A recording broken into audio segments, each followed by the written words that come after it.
Well, hello, and welcome to the PGH Writing Command Center. And I am Paul John Hausleben of God Bless the Cake Publishing, LLC, and we welcome you to this special Labor Day weekend podcast celebration. And we're just thrilled that you're here.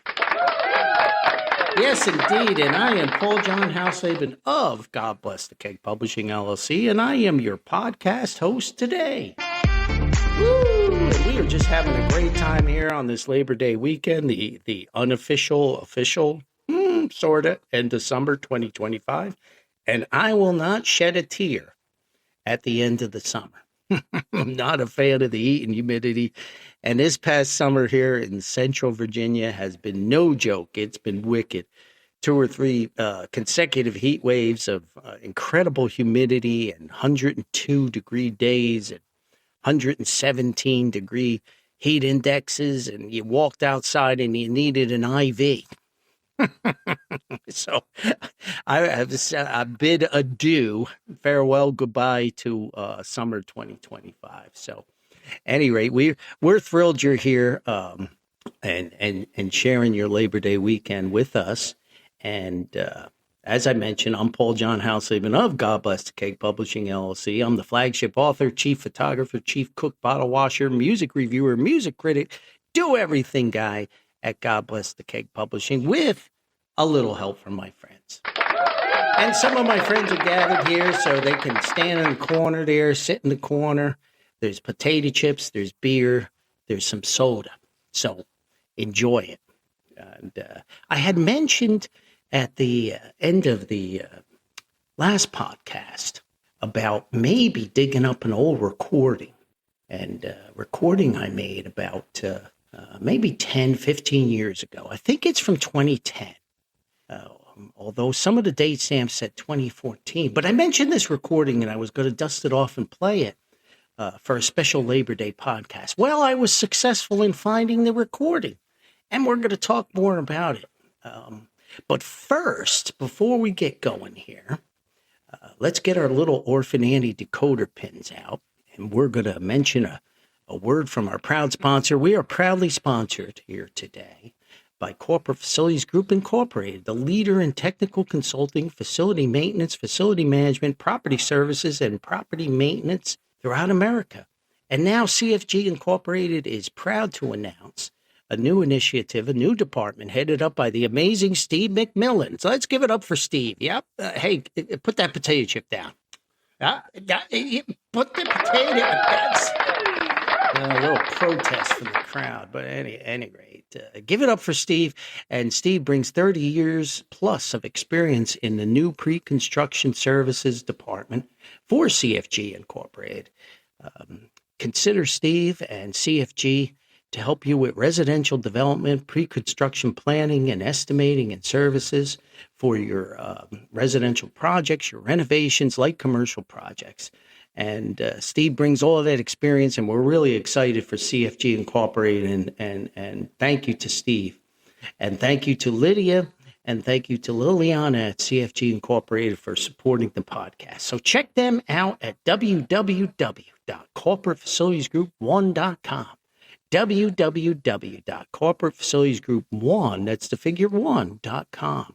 And on the podcast website for this episode and previous episodes, you can find a link to CFG Incorporated and just click on that little link, and that'll also take you to the website. So thanks again to CFG Incorporated. So this podcast is Labor Day, and Labor Day, even though I despise the summer, there's a lot of memories that come with the summer.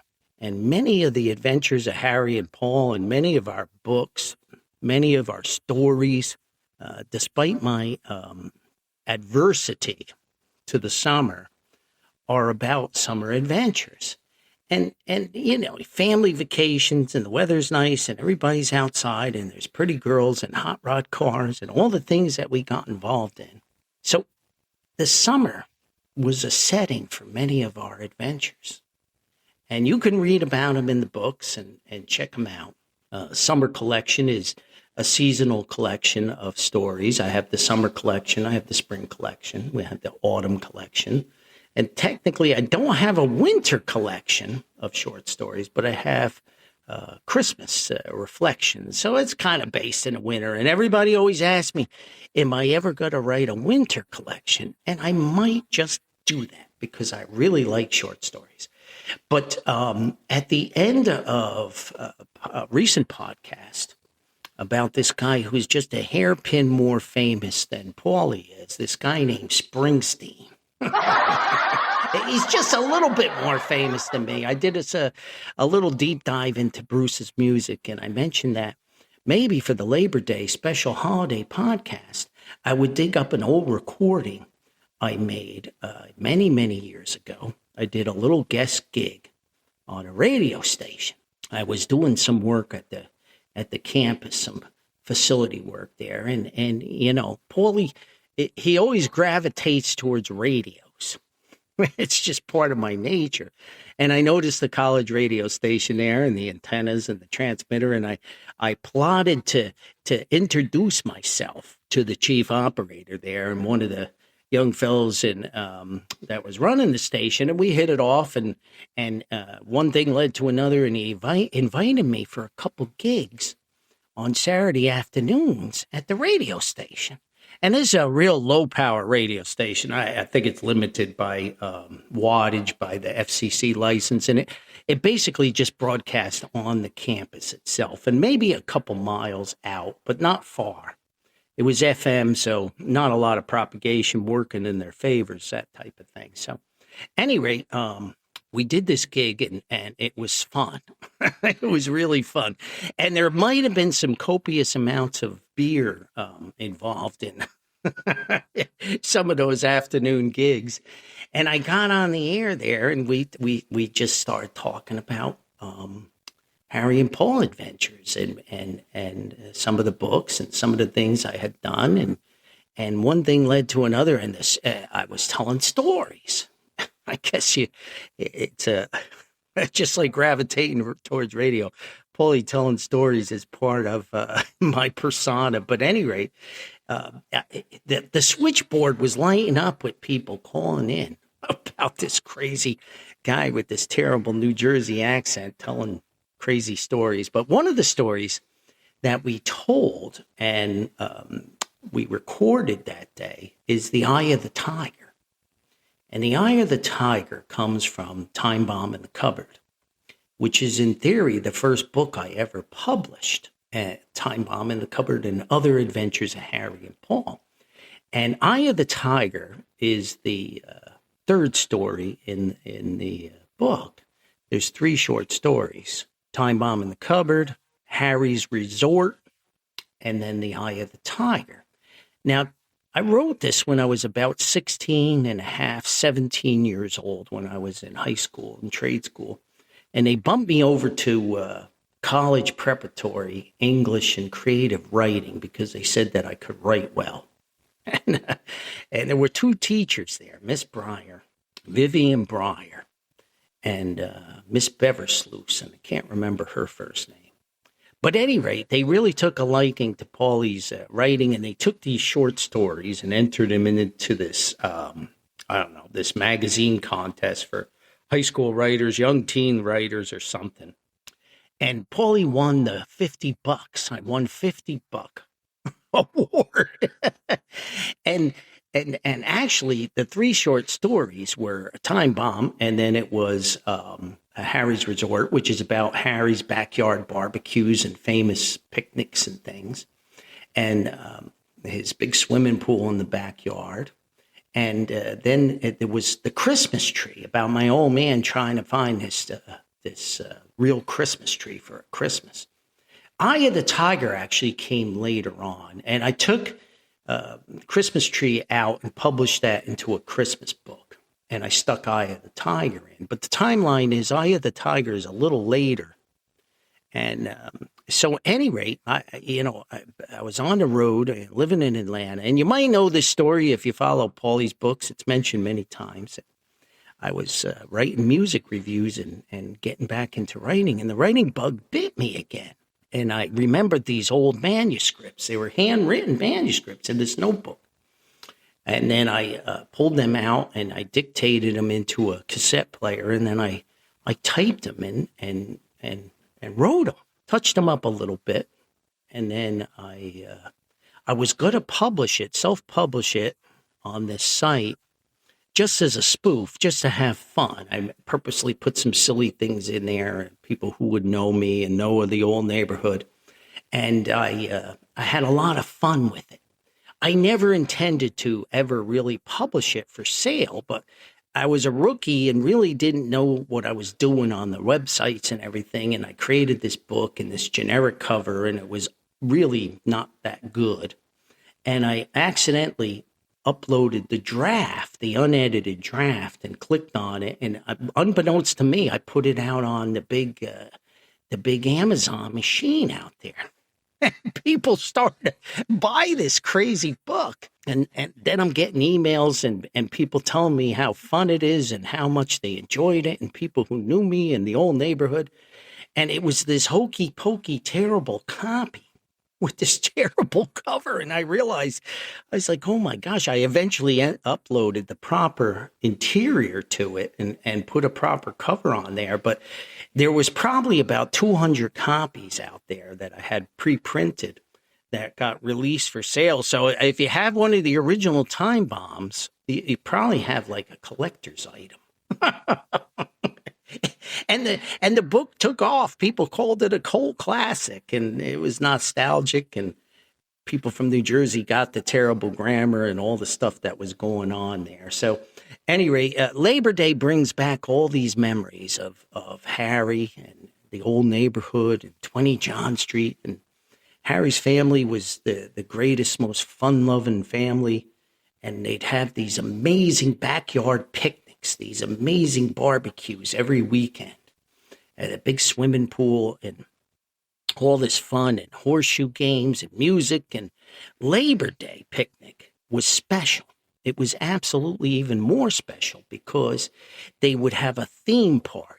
And every year it was a different theme. Cowboys and Indians, they'd have country western, they'd have old England, merry old England, and they'd have a Hawaiian luau.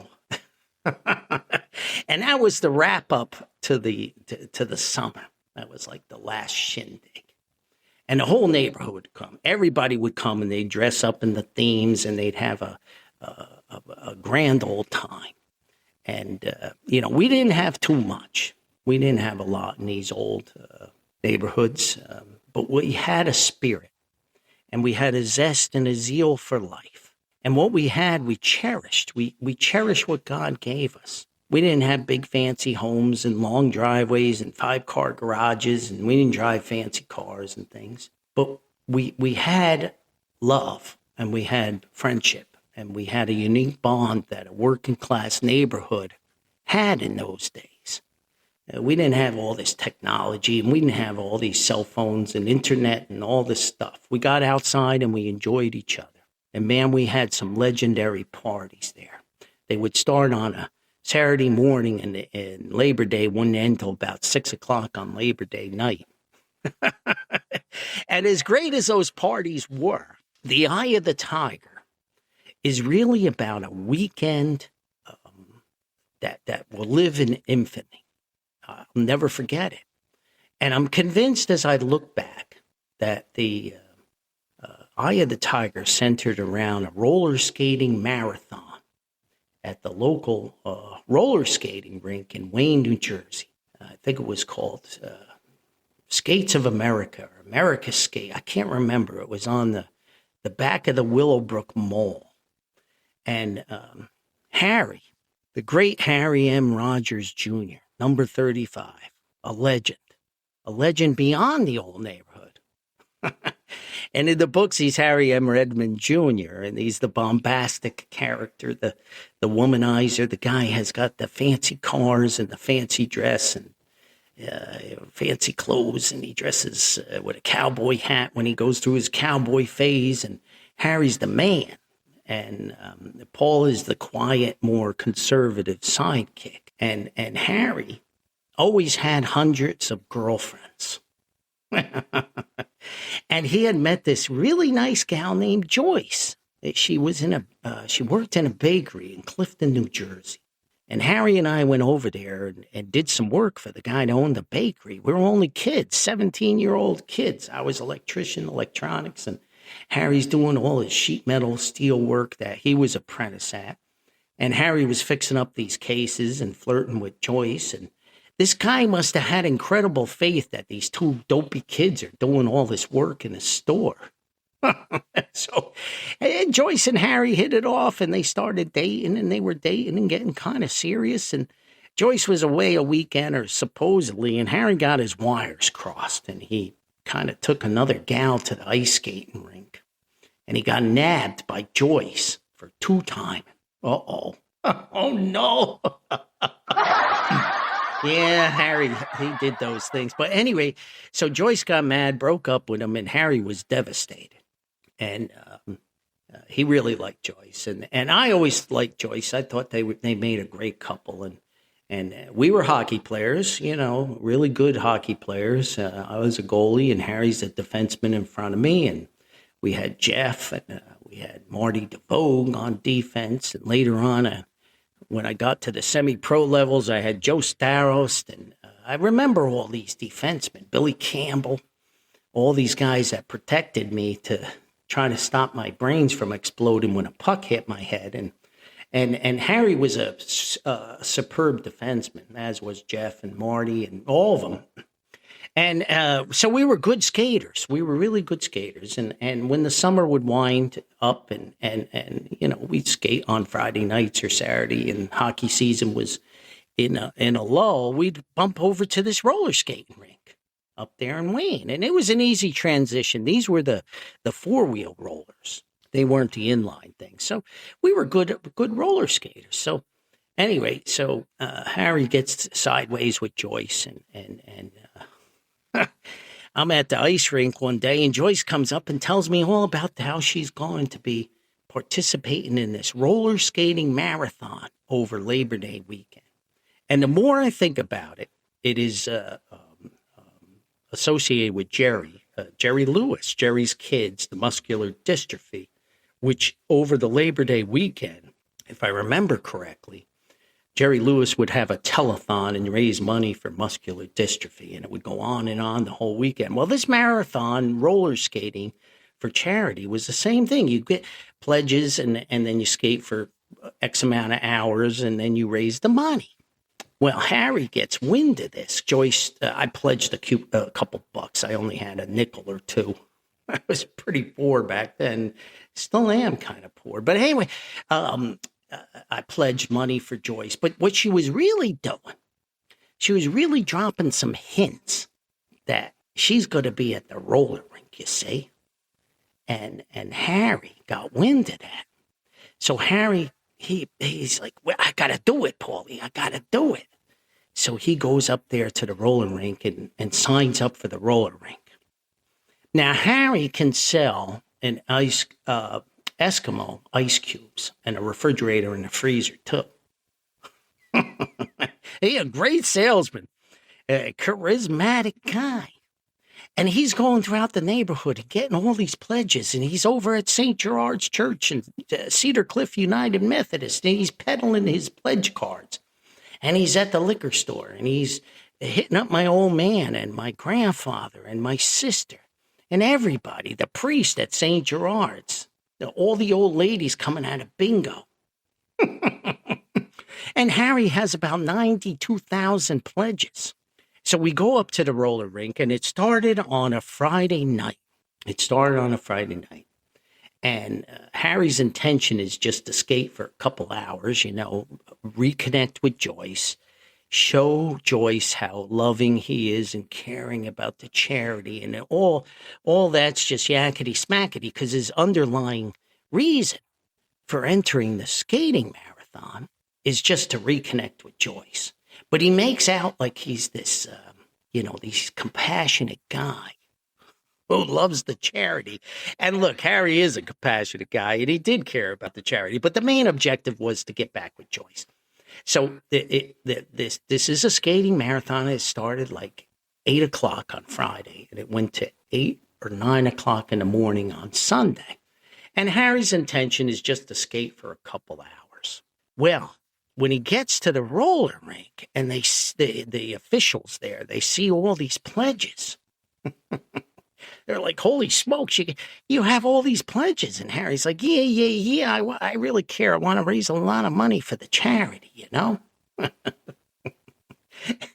So they sign him up and he gets this special color. He got like a number that went on your shirt. Like it gave you this vest thing. And Harry had a number and he had a special color because he gets recognized as being a high pledge guy. And there's only a handful of them out there. And I'm trying to interpret all the rules and regulations. I have to work on a Saturday. Harry didn't have to work and he took off. And I'm really concerned about this thing now. There's so many people there. There's TV cameras and the local radio and television. I was like, holy smokes, this is a big deal. And there's 72,562 million people out on the roller skating rink. And when they got the Disco Dave, the famous Disco Dave, and he's playing the disco music, and the gun goes off, and they got this the big shots from the charity talking about raising the money, and it's just boom, bah, rah, rah, rah, and they shoot off this starter's pistol, and the marathon skating starts. And people couldn't even move. You couldn't even move. It's like Bombay, India at rush hour. It's like the George Washington Bridge. It's like the exit after the Jets game at 16W, 16E on the turnpike. It's hopeless. At any rate, Harry's just moving around there, and we can't find Joyce. And he's looking for Joyce, and I'm standing on the side watching him. And Harry's like, you see her, Paulie? I was like, nah. He says, we went through all this razzmatazz, and she's not going to show up. Well, she did show up. And she showed up with this handsome, fancy schmancy guy named John. And Harry flipped his lid, and John's got a high pledge thing too. So there's Harry out there trying to win the heart of his gal back. And my goodness gracious, he's got competition. Joyce played him like a fine fiddle, and she lured him to the roller skating rink. And it's a competition now. It's a competition for her heart. And the clip that I have, it's a rough recording. I did my best to clean it up a little bit. And it's very, very long. The recording session was about an hour and 20 minutes where I told the entire story of Eye of the Tiger. And it's too long to play in the podcast. It would really exceed our limited hour. And so I decided to pick up a clip, and I'm going to pick the clip up at the end, about 13-minute mark, and we'll dive into the end of the actual Eye of the Tiger story. And the setting is it's about 12 to 15 hours into this marathon, and Harry won't give up, and John won't give up either. And I got to go to work in the next morning, and I'm going back and forth between the roller rink, and I can't believe this is going on, where Harry said he was just going to go around for a few hours, and now with John on the scene, he can't give up, and John's not giving up either. And that's where we'll pick the clip up. But digging around, doing my research, I really found this profound review written by an amazing writer who critiqued Time Bomb in the Cupboard and the other adventures of Harry and Paul. And I just want to read a paragraph, because I think a paragraph of the review, I think it'll capture the story. It says, in my opinion, the book's standout feature is its concluding story, The Eye of the Tiger. At first glance, it appears to be a straightforward romantic comedy about a teenage boy who is caught cheating on his long-term girlfriend. In an effort to win her back, he participates in a roller skating marathon to raise funds for a charity supported by his ex-girlfriend. The narrative is both amusing and engaging, featuring two well-developed main characters. However, as the plot unfolds, it transforms into a profound exploration of a young man's journey toward maturity. It delves into themes of commitment, dedication, bravery, love, and most importantly, the unique friendship between two young men who discover the essence of teamwork and the significance of dedicating oneself to a cause in pursuit of an ambitious goal. What starts as a light-hearted tale evolves into something deeper. What begins with laughter culminates in tears of joy. I have to say, without a doubt, this is the finest short story I have ever encountered. And I thank you, reviewer, MP. I'm not sure about it being that type of grandiose story, but it is near and dear to my heart. So we're going to dive in right at the point where John, the competition, goes down and quits the skating marathon. So here we go. I got to click a little bit. Hopefully I won't mess this up too much. Here we go with the conclusion, the last 13 minutes of The Eye of the Tiger. And I thought to myself, man, holy smokes, he didn't make it. John didn't make it. Harry won. So they kind of get John off there, and people are giving him a standing ovation, and they make a special announcement because he was a special, color guy, and they cheer, and they announce the dollar figure that he raised, and, I gave him a standing ovation too, and Harry clapped too. I mean, even though they were combatants, you had to have an appreciation for some chap who stood on his feet for 30-some hours going around a roller rink. And on the next break, I didn't leave, and I said to Harry, hey, man, it's over. You beat him. And Harry looked at me, and he says, yeah, I did. I won. He said, but it's more than that now, Paul. And I could understand it, because I was almost wishing that I was participating too. He says, these people need the money, Paul. He said, I've come this far. I'm going to finish this thing. And suddenly what started out to be a mission of, a quest for the young lady's heart, it turned to the original cause of it all, to raise the dough for the charity. And I realized that this was a serious thing, and Harry had that look in his eye, the eye of the tiger type thing, like he did in a hockey game. He's like, Paul, I'm going to do this, man. I'm going to finish this thing. And at that point, he was like my hero. And I said to him, I understand. I mean, they got ice packs on their knees, and Harry's drinking water, and they're giving him respite as much as they can, but he's got to get back out there. And I could tell, even for a big, strong hockey player, it's wearing him down now. And there's maybe only 20 people left. I'm going to say 20 people. There's a couple gals in there, but it was mostly some middle-aged men, some younger teenage gals still hanging tough. It was a mixture, but I'm going to say 20 people. So I said, Harry, I got to get some shut-eye, man, but I promise I'll be back just as quick as I can. Just got to sleep for a little bit and go, come right back. And I did. And I want to say now it might be 3 a.m.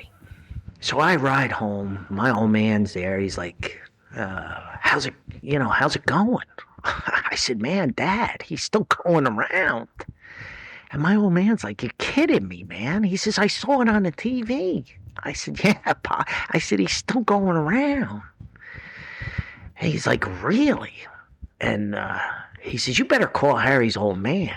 So I call Harry's dad, and he answered the phone, even though it was 3 a.m. He's like, Paul, he's still going around? I was like, yeah, Mr. Rogers, he's still going around. And I told Mr. Rogers a little bit about the background. It is 3 a.m. He's like, wow. So now it's not about Joyce. It's about the charity. I was like, yeah, man. I said, I'm going back at 6 a.m. It ends at 8 o'clock. So Mr. Rogers like, that's like 40-some hours, Paul. How's he holding up? I said, well, it's a little rough, Mr. Rogers, but, Harry's a tough guy. He's like, yeah. So I get some sleep, and 6 o'clock in the morning, I wake up, and Harry's old man and his sisters are like, call us, Paul. When you get to the rink, call us. I was like, yeah, I will. I said, I'm sure Harry's just sitting on the side waiting for me, Mr. Rogers. He'll be all right. So I leave the house, and, it's only a few more hours, 8 in the morning, I think, that the marathon stopped, or 8 or at 9 o'clock, something like that. And I ride all the way out to the roller rink now, and there's only, when I pull up in the rink, there's only a handful of cars, just a handful of cars in the lot. And I'm fully convinced that I'm going to walk into this roller rink and, Harry will be asleep on one of the grandstands or something, and I'll have to wake him up and stick him in the van and bring him home. But when I walked into the roller rink, it was one of them scenes that, you play in your mind 100 million times as long as you live. And I look out on the rink, and now it's like, I don't know, 6:45. Only a little bit left. And the place has just got a little music going. And I look out there, and there's two people going around the rink. And I stand there at that knee wall looking, and I see this middle-aged guy just barely going, like he's half asleep, just moving his feet, barely rolling. And then there was this big wall in the middle. And the other person come around the side of the wall. And it's Harry. He's still going around. And he looks like a bomb went off in him. And he sees me, and he just kind of faintly waves. And I couldn't help it. I mean, I started to get teary-eyed. And I just spontaneously started to clap. And I just started clapping for my friend. And the smattering of people that were there realized, what the scenario was, what had happened in front of their eyes. And everybody else just spontaneously got up and clapped for these two people, still going around to raise money for this charity. Well, they went around, and we just sat there watching them. And when Harry got the break, he come over, and he was about as bad a condition as anybody I could ever have seen that wasn't in like an intensive care unit in the hospital. And I said, Harry, he said, man, Paul, this is brutal. And I can't tell you the pride I had in my pal. And boom, the pistol thing went off, and back out there he went. I said, Harry, you only got a little bit to go. He's like, I'm going to make it. And the determination in these two fellas was that they were going to make it.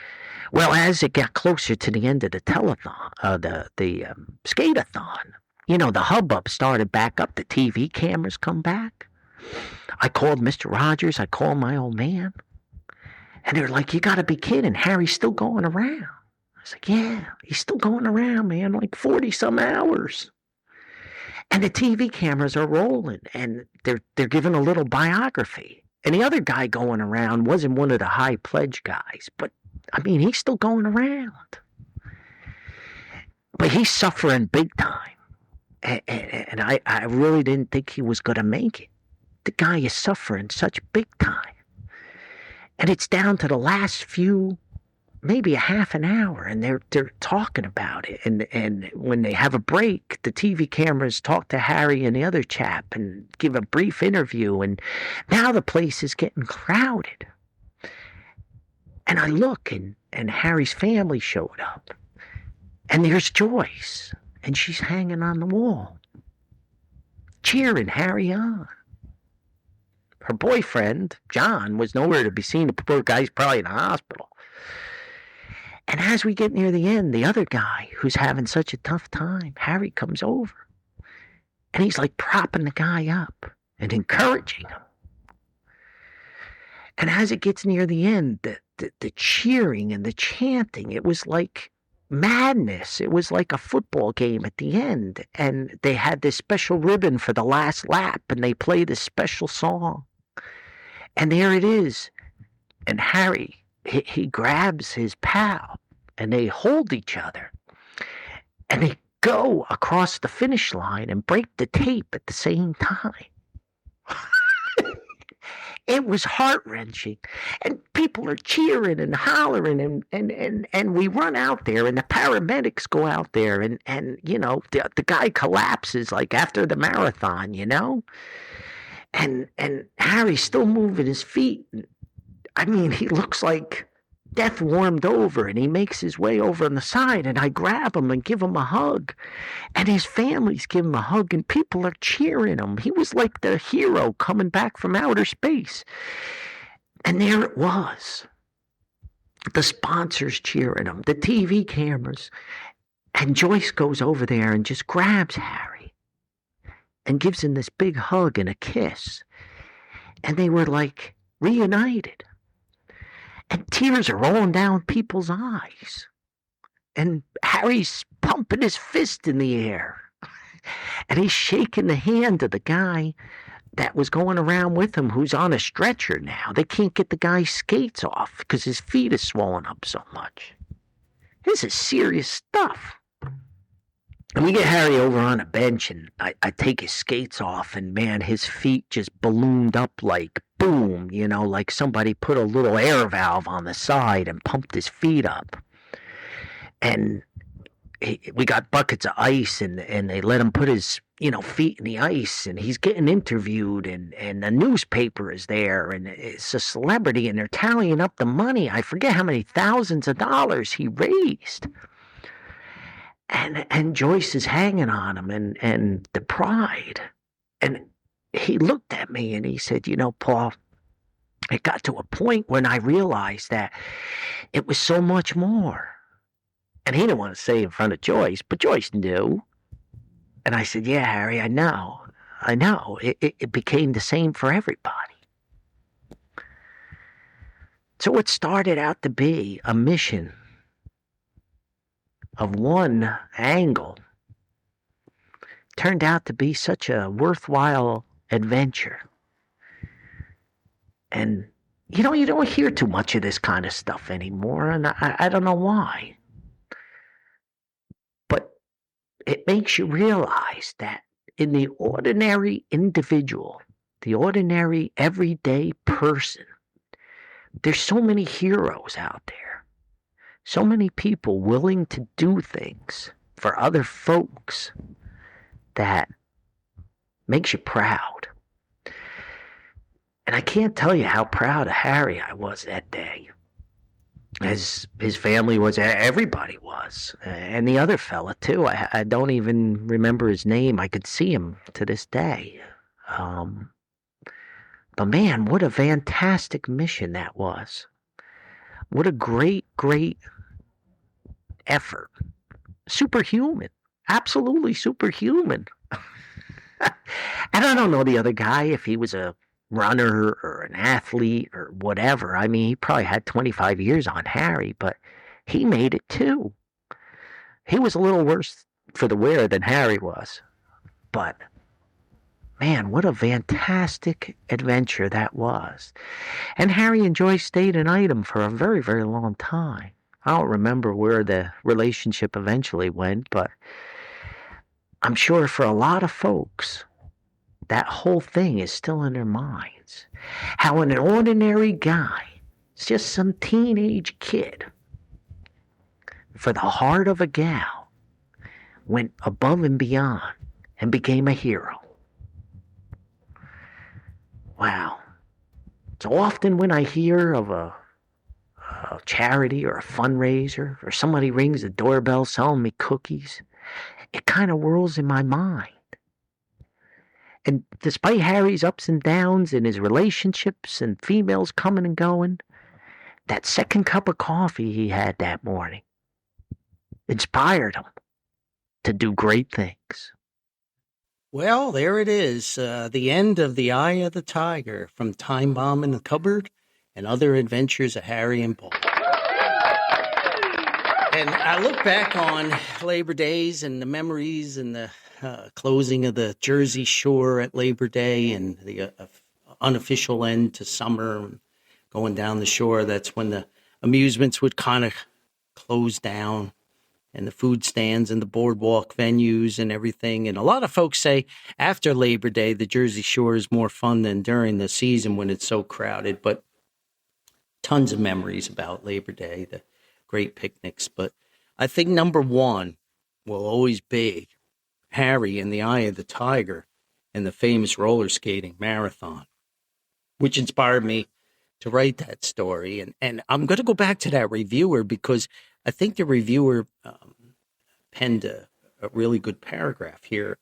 When evaluating this book based upon its writing quality, editing, and rawness of the prose, it might warrant a rating of 3.5 stars, possibly stretching to 4 stars. However, if one looks beyond the surface and considers the author's candidness, emotional depth, observations, humor, and the fact that he penned this work at such a young age, it becomes clear that the book deserves far more than a mere star rating. There are not enough stars to rate this book because it is more than just 3 short stories. It's an experience. And I think that it is an experience. And I wrote it from a stream of consciousness. I thank that reviewer for the praise. But very often, Adventures of Harry and Paul are nonfiction. with a lot of fictional embellishments, and Eye of the Tiger certainly is a highlight of our lives, and Harry just a great human being. So there it is, Labor Day memories. Labor Day, great holiday. I hope you had a good time tuning into this podcast. We had a lot of fun doing it, and I have a couple other recordings from the radio station, and they're shorter clips, so maybe I can stick them in. They're also Adventures of Harry and Paul, and we'll resurrect them for podcasts here and there. But hey, have a safe and enjoyable Labor Day weekend and holiday. Try not to enter any roller skating marathons unless you really have to. Because Harry, if I remember right, he couldn't walk for a week after that. But anyway, thank you for tuning in, and practice kindness. Kindness is cheap. Kindness is for free. And the more you spread kindness around this world, as Harry did, the world becomes such a much better place. And hey, I'm just a guy from Paterson, New Jersey, and I hope you enjoyed this, and we hope that you tune in again. And we'll see you next time. I got to get all these people out of there. They ate all my food. So bye-bye for now. Thank you.